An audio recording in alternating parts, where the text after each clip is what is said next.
17 अक्टूबर सन 2016 गोरखपुर जिला के चिल्लुआताल इलाके में सुबह जब सूरज की पहली किरणें महेसरा पुल के नजदीक जंगल पर पड़ रही थीं, तब वहां एक साइकिल खड़ी देखी गई। साइकिल का कैरियर पर एक बोरा बंधा हुआ था और बोरे से खून टपक रहा था। इस भयावह दृश्य ने सबको सन्न कर दिया। आखिर खून से लटपट बोरे में किया था? इसके पीछे क्या साजिश है? इन सवालों के जवाब जानने के लिए वीडियो के लास्ट तक बने रहे।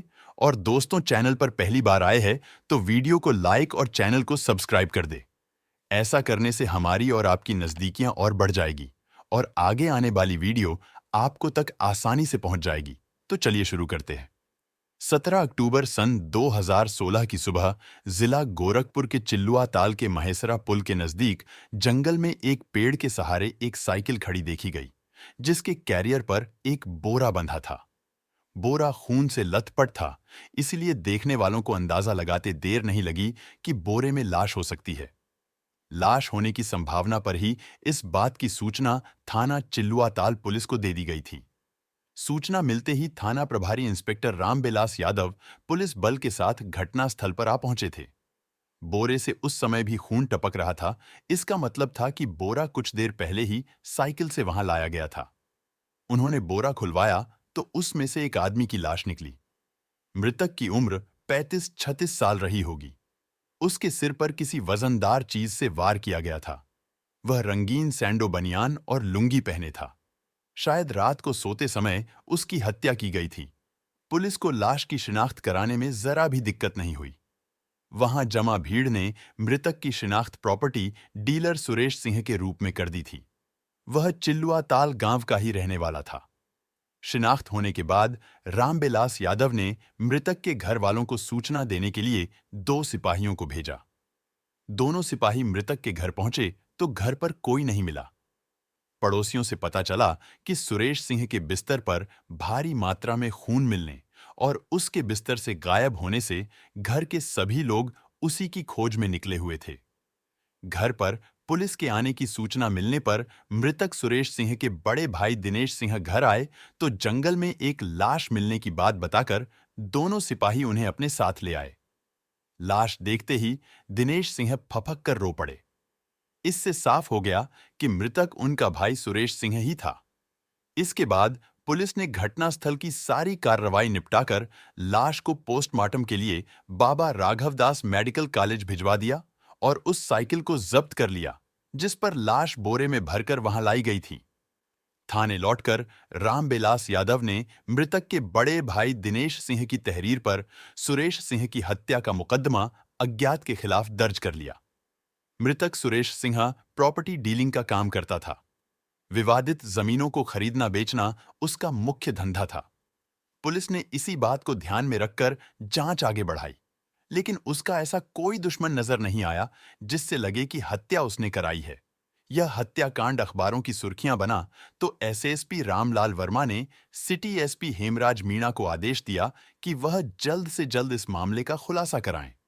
उन्होंने सीओ देवेंद्रनाथ शुक्ला और थाना प्रभारी रामबिलास यादव को सुरेश सिंह तथा उसके घर परिवार के आसपास जांच का घेरा बढ़ाने को कहा, क्योंकि उन्हें लग रहा था कि यह हत्या दुश्मनी की वजह से नहीं बल्कि अवैध संबंधों की वजह से हुई है।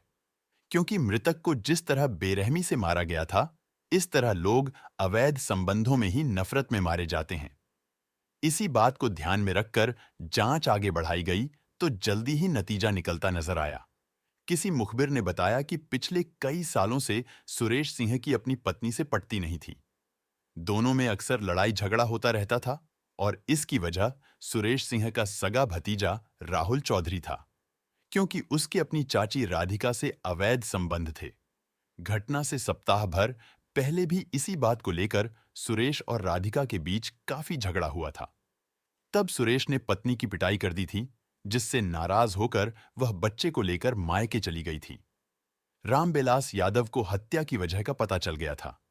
राहुल से पूछताछ करने के लिए वह उसके घर पहुंचा तो उसके पिता दिनेश सिंह ने बताया कि वह तो लखनऊ में है। लखनऊ में राहुल गोमती नगर में किराए का कमरा लेकर रहता है और सरकारी नौकरी के लिए तैयारी कर रहा है। पिता का कहना था कि हत्या वाले दिन के एक दिन पहले वह लखनऊ चला गया था। जबकि मुखबिर ने उन्हें बताया था कि घटना वाले दिन सुबह वह चिल्लुआ ताल में दिखाई दिया था। पिता का कहना था कि घटना से एक दिन पहले यानी 16 अक्टूबर 2016 को राहुल लखनऊ चला गया था, जबकि मुखबिर का कहना था कि घटना वाले दिन वह चिल्लुआ ताल में दिखाई दिया था। मुखबिर की बात पर विश्वास करके रामबिलास यादव ने राहुल को लखनऊ से लाने के लिए 2 सिपाहियों को भेज दिया। लखनऊ पुलिस की मदद से गोरखपुर पुलिस 22 अक्टूबर 2016 को लखनऊ के गोमती नगर से राहुल चौधरी को गिरफ्तार कर गोरखपुर ले आई। थाने लाकर उससे सुरेश सिंह की हत्या के बारे में पूछताछ की गई तो उसने बिना किसी हीला हवाली के चाची से अवैध संबंधों की वजह से चाचा सुरेश सिंह की हत्या का अपना अपराध स्वीकार कर लिया। राहुल ने चाची के प्रेम में पड़कर चाचा की हत्या की जो कहानी सुनाई वह इस प्रकार थी। उत्तर प्रदेश के जिला गोरखपुर के थाना चिल्लुआताल में सुरेश सिंह पत्नी राधिका सिंह और 6 साल के बेटे के साथ रहता था। उसका बड़ा भाई था दिनेश सिंह। राहुल उसी का बेटा था। दोनों भाइयों के परिवार भले ही अलग अलग रहते थे, लेकिन रहते एक ही मकान में थे। सुख दुख में भी एक दूसरे की मदद भी करते थे। गांव वाले भाइयों के इस प्रेम को देख मन ही मन जलते थे। सुरेश सिंह चेन्नई में किसी प्राइवेट कंपनी में नौकरी करता था, लेकिन पत्नी राधिका बेटे के साथ गांव में रहती थी। वह साल में 1 या 2 बार ही घर आता था।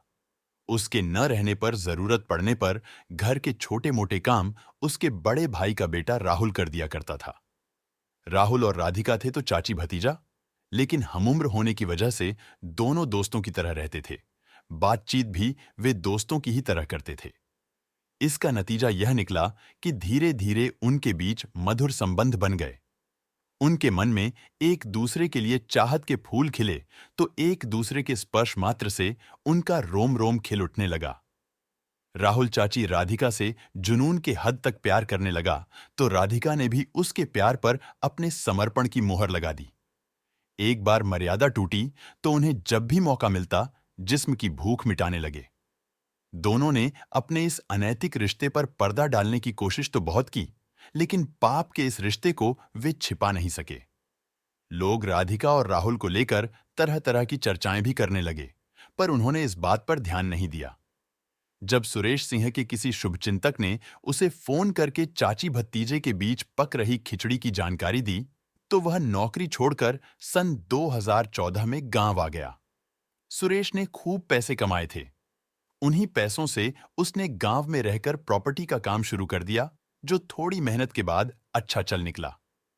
काम धंधे की वजह से अक्सर उसे दिन भर घर से बाहर रहना पड़ता था, इसलिए राहुल और राधिका को मिलने में कोई परेशानी नहीं होती थी। लेकिन एक दिन अचानक वह दोपहर में घर आ गया तो उसने दोनों को आपत्तिजनक स्थिति में पकड़ लिया। फिर क्या था, सुरेश ने न पत्नी को छोड़ा और न भतीजे को। उसने इस बात को लेकर भाई से बात की तो बेटे की हरकत से वह काफी शर्मिंदा हुए। समाज और रिश्तों की दुहाई देकर उन्होंने बेटे को घर से निकाल दिया तो वह लखनऊ आ गया और गोमती नगर में किराए पर कमरा लेकर रहने लगा। यहां वह सरकारी नौकरी की परीक्षाओं की तैयारी कर रहा था। सुरेश की वजह से गांव में राहुल और उसकी चाची की काफी बदनामी हुई थी। यही नहीं, उसे घर से भी निकाल दिया गया था। राधिका की खूब थू-थू हुई थी। गांव से लेकर नाते रिश्तेदारों तक ने उसकी खूब फजीहत की थी। धीरे धीरे बात थमती गई। मान बाप से माफी मांगकर राहुल फिर घर लौट आया। मान बाप ने उसे माफ जरूर कर दिया था, लेकिन उस पर कड़ी नजर रखी जा रही थी। राधिका से उसे मिलने की सख्त मनाही थी, जबकि वह चाची से मिलने के लिए तड़प रहा था। लेकिन सख्त पहरेदारी की वजह से दोनों का मिलन संभव नहीं हो पा रहा था। चाचा सुरेश की वजह से राहुल प्रेमिका चाची से मिल नहीं पा रहा था। उसे लग रहा था कि जब तक चाचा रहेगा वह चाची से कभी मिल नहीं पाएगा। चाचा प्यार की राह का कांटा लगा तो वह उसे हटाने के बारे में सोचने लगा। आखिर उसने उसे हटाने का निश्चय कर लिया। अब वह ऐसी राह खोजने लगा जिस पर चलकर उसका काम भी हो जाए और वह फंसे भी ना। काफी सोच विचार कर उसने तय किया कि वह अपना मोबाइल फोन ऑन करके वाइब्रेशन पर लखनऊ वाले कमरे पर ही छोड़ देगा और रात में गोरखपुर पहुंचकर चाचा की हत्या करके लखनऊ अपने कमरे पर आ जाएगा। पुलिस उस पर शक करेगी तो मोबाइल लोकेशन के सहारे वह बच जाएगा। तब वह शायद यह भूल गया था कि कातिल कितना भी चालाक क्यों न हो, कानून के लंबे हाथों से उसका बचना आसान नहीं है। राहुल जब से घर आकर रहने लगा था, सुरेश और उसकी पत्नी राधिका के बीच उसे लेकर अक्सर झगड़ा होता रहता था, जबकि इस बीच राहुल एक बार भी चाची से नहीं मिला था। रोज रोज के झगड़े से परेशान होकर राधिका नाराज होकर बेटे को लेकर मायके चली गई थी। राधिका के चली जाने से राहुल काफी दुखी था। उसका मन घर में नहीं लगा तो 16 अक्टूबर को मां बाप से कहकर वह लखनऊ चला गया। चाची से न मिल पाने की वजह से राहुल तड़प रहा था। तड़प की वेदना से आहत होकर उसने योजना को अमलीजामा पहना दिया। योजना के अनुसार 17 अक्टूबर की शाम 4 बजे इंटरसिटी ट्रेन से वह गोरखपुर के लिए चल पड़ा। रात 11 बजे के करीब वह गोरखू पर पहुंचा। स्टेशन से टेम्पो लेकर वह चिल्लुआ ताल के बरगदवां चौराहे पर पहुंचा और वहां से पैदल ही घर पहुंच गया। उसे घर तो जाना नहीं था, इसलिए सबसे पहले उसने पिता के कमरे के दरवाजे की सिटकनी बाहर से बंद कर दी, ताकि शोर होने पर वह बाहर ना निकल सकें। इसके बाद पीछे की दीवार के सहारे वह सुरेश सिंह के कमरे में पहुंचा, जहां वह गहरी नींद सो रहा था। उसे देखते ही नफरत से राहुल का खून खौल उठा। उसे पता था कि चाचा के घर में लोहे की रॉड कहां रखी है। उसने लोहे की रॉड उठाई और पूरी ताकत से सुरेश के सिर पर 3 वार करके उसे मौत के घाट उतर दिया। राहुल को विश्वास हो गया कि सुरेश की मौत हो चुकी है, तो उसने घर में रखा बोरा उठाया और उसी में उसकी लाश भरकर रात के 4 बजे के करीब बाहर झांक कर देखा कि कोई देख तो नहीं रहा। जब उसे लगा कि कोई नहीं देख रहा है, तो उसने सुरेश की ही साइकिल घर उसकी लाश वाले बोरे को कैरियर पर रखकर जंगल की ओर चल पड़ा। लेकिन जब वह झील की ओर जा रहा था, तभी एक ट्रैक्टर आता दिखाई दिया। उसे देखकर वह घबरा गया और साइकिल को एक पेड़ से टिकाकर भागा। ट्रैक्टर पर बैठे एक मजदूर ने उसे भागते देख लिया तो उसने उसका नाम लेकर पुकारा भी, लेकिन रुकने के बजाय राहुल बरगदवां चौराहे की ओर भाग गया। वहां से उसने टेम्पो पकड़ी और गोरखपुर रेलवे स्टेशन पहुंचा, जहां से ट्रेन पकड़कर लखनऊ स्थित अपने कमरे पर चला गया। उसने चालाकी तो बहुत दिखाई, लेकिन वह काम न आई और पकड़ा गया। राहुल चौधरी की निशानदेही पर पुलिस ने हत्या में प्रयुक्त लोहे की रॉड बरामद कर ली थी। पूछताछ के बाद राहुल को अदालत में पेश किया गया, जहां से उसे जेल भेज दिया गया। राधिका के पति की हत्या की खबर पाकर ससुराल आ गई थी।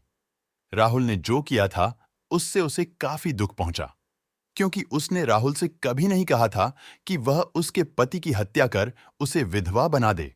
राहुल के मां बाप भी काफी दुखी हैं। उन्होंने राहुल से अपना नाता तोड़कर उसे उसके हाल पर छोड़ दिया।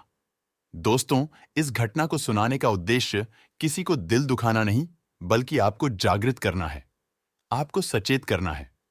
दोस्तों, इस पूरी घटना के बारे में आपका क्या राय है? कमेंट करके बताइए और इस वीडियो को लाइक और हमारे चैनल को सब्सक्राइब करके बेल आइकन ऑन कर लीजिए।